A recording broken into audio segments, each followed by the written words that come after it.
Hello, my friends. Welcome back to the ThePCelitist. My name is Woodsie. My name is Shepherd. And today we're talking about, well, kind of talking about PlanetSide 2 again, but PlanetSide 2 brings out a lot of issues. It's free to play, it's an MMO, it's a Best shooter. game ever. It's one of the best shooters I've ever played. You know, it was funny. I was talking to Max about, PlanetSide 2, and I was talking about how much certs I get, and I said, I don't think certs are that hard to get in this game. And he said it was unfair for me to say that because I'm too good at it. Well, Rapid Fire Reaper is your third biggest fan. Who's the second biggest? Me. Who's the first? Me. You take up 2 slots? I'm that big. Well, we're actually talking about people who are really good at games because we're talking about the leaderboard of PlanetSide 2. This subject comes from, I was watching some other YouTuber, and he was doing a quick review of PlanetSide 2. He was a big fan of PlanetSide 1. He even runs a website, community website around PlanetSide. And he said, which you felt very passionate about this when I said it, that he felt the leaderboard detracts from Teamplay. Stat tracking more broadly. More broadly, that stat tracking detracts from Teamplay because people should be just involved in the mission or the objective to take the base, and then they shouldn't be focused on their own stats. Kills, KD, all that stuff. What say you? What say I is that games can be structured to almost force you to care about that, and they can do it in one of 2 ways. One is if it's a deathmatch game, then the whole point is, for example, team deathmatch, you're trying to get your team to 50 kills. Obviously, that is focusing on stats, so you'll do whatever it takes to kill people. And I first learned this lesson playing Halo 2. And I had seen it before, but it really hit me in the face because I would see people I was playing with and against just lob grenades into populated areas. Because what they were trying to do is, I'm just getting kills at all costs. That's the only thing that matters here. Right. Doesn't matter if just your team blind kill. throwing of grenades. Just blind throwing of grenades, because the point was to get as many kills as possible. So that's kind of the most on-the-nose way that games can make it, or stat tracking, or just the design of the game mode you're playing, can make it all about individuality. I also think that with games where you level up, there's some kind of, not RPG element, but some experience system. If the fastest way to earn experience is to kill people, then what that lends itself to is do that which earns you the most experience, so you can level up and buy stuff and this, that, and the other. So I think just functionally, until you make a game where you get more points for capping a base, or more points for healing or reviving someone, or saving someone, until you fundamentally restructure a game like that, you're always going to have to deal with the element of kills are the best way to advance in a game. Right. So how do you deal with that? Ultimately for me, and it's really being brought up by PlanetSide 2, it's down to the individual player. And I don't think that that's really a cop-out of contributing to the argument, because here's how I see it. First couple weeks when I played PlanetSide 2, and in the beta, I was almost all infantry all the time. I would check my stats mainly because I was curious, but also because I wanted to see what my KD was. And there was an individualism to it, but I was always playing with you and Rousdower and a few other people. Right. I wanted to do well as an individual within a group. I wanted to make sure we were capping bases and advancing, exerting territory control. As I've started being more in a vehicle, on land and in the air, I find that I'll go an hour and a half without checking my stats. And if I do check it, it's because I realize, I haven't checked in an hour and a half. I wonder how I'm doing.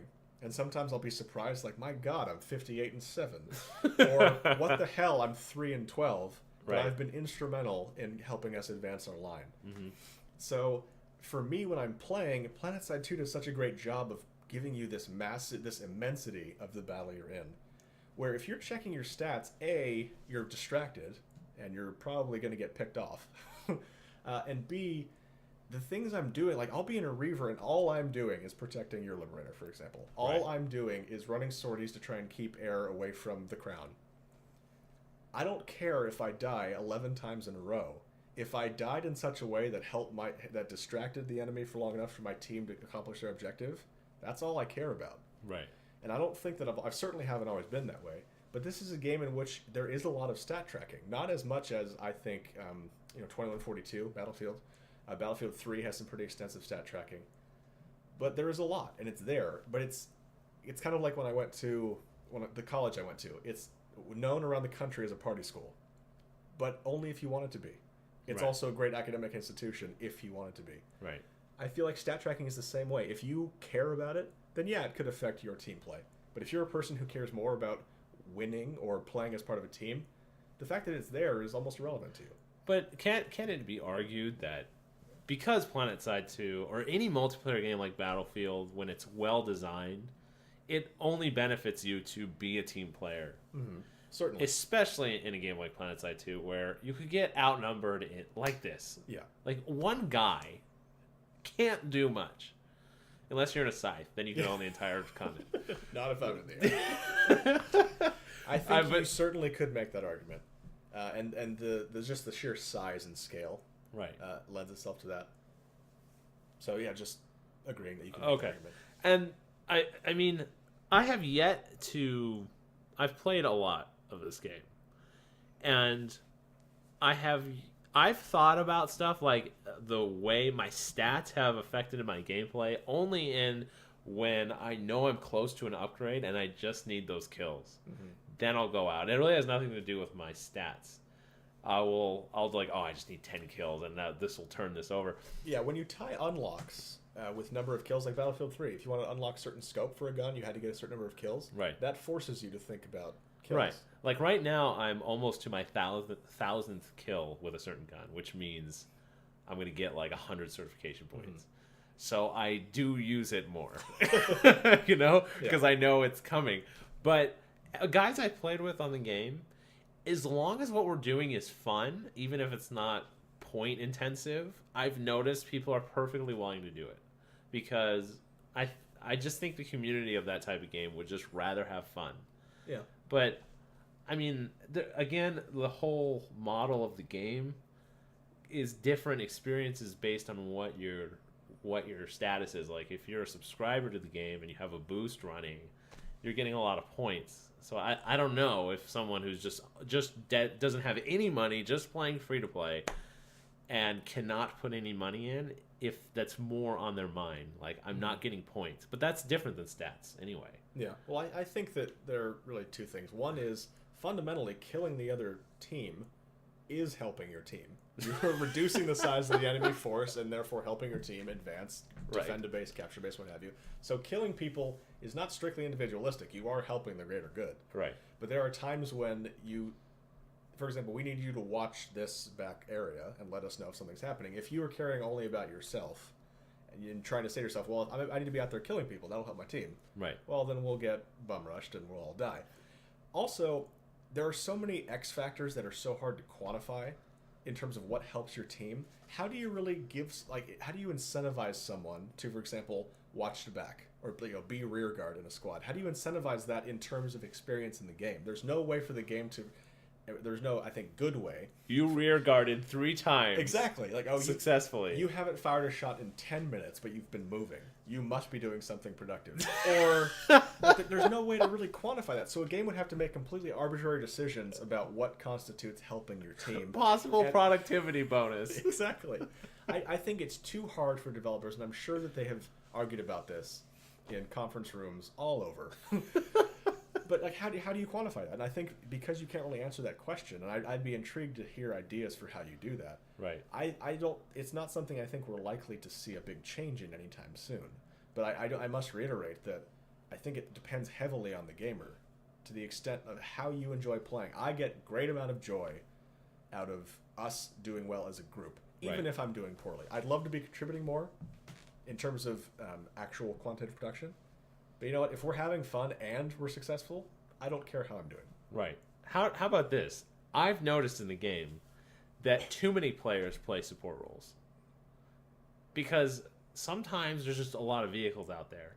And I swear we have like a platoon of 14 people, and it's just engineer, medic, sniper, engineer, and I'm like, damn it, people! Every one of you, someone be a heavy assault. Yeah, and it's hard to get people to be the heavy assault, which is the most effective killing machine in that game on the ground anyway. Yeah. So that kind of tells you a little bit about I think you can get more points as a support role. You certainly can. Like Battlefield, you could on Operation Metro. Yeah. when it was just bottlenecks of kill zones. You just keep reviving, keep throwing down ammo. Like, there are ways to kind of game the system, and as a support role, get more. I as a medic, got more points than I ever did killing people. Right. In Battlefield 3. So certainly, but do people think that's good? So, for example, if a guy ranks up all the way to, the max rank, and you look at his stats, you're like, oh, he has only killed 9 people, but he has 500,000 revives. Right.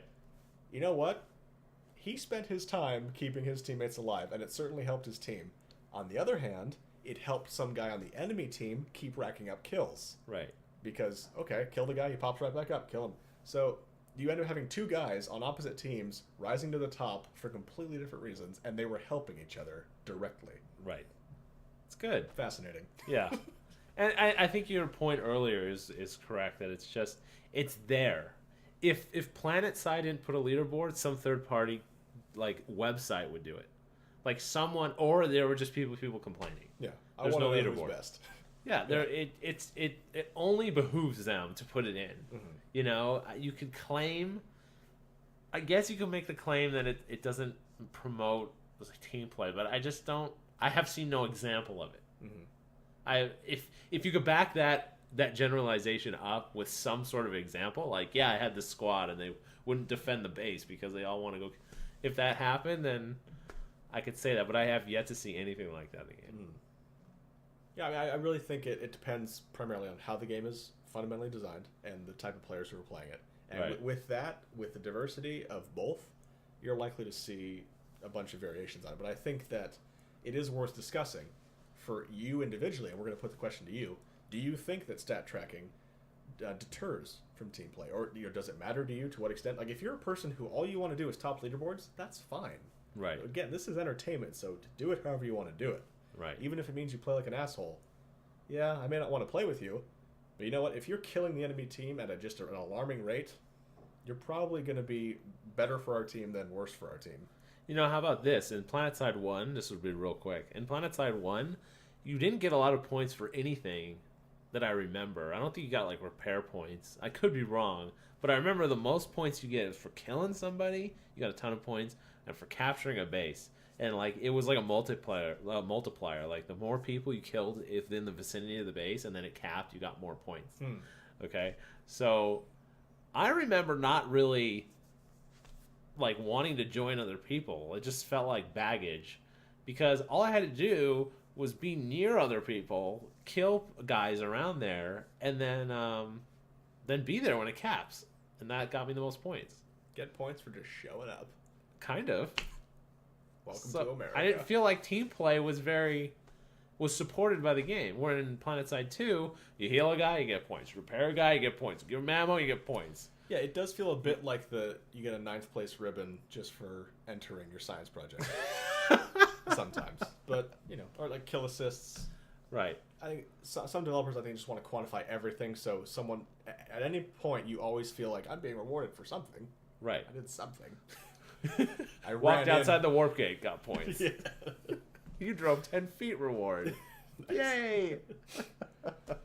Anyways, down below, thumbs up this video if you liked it. Favorite it. Comment, please, on the subject. My name is Woodsie. My name is Shepherd, and we're wishing you a very happy New Year. New Year!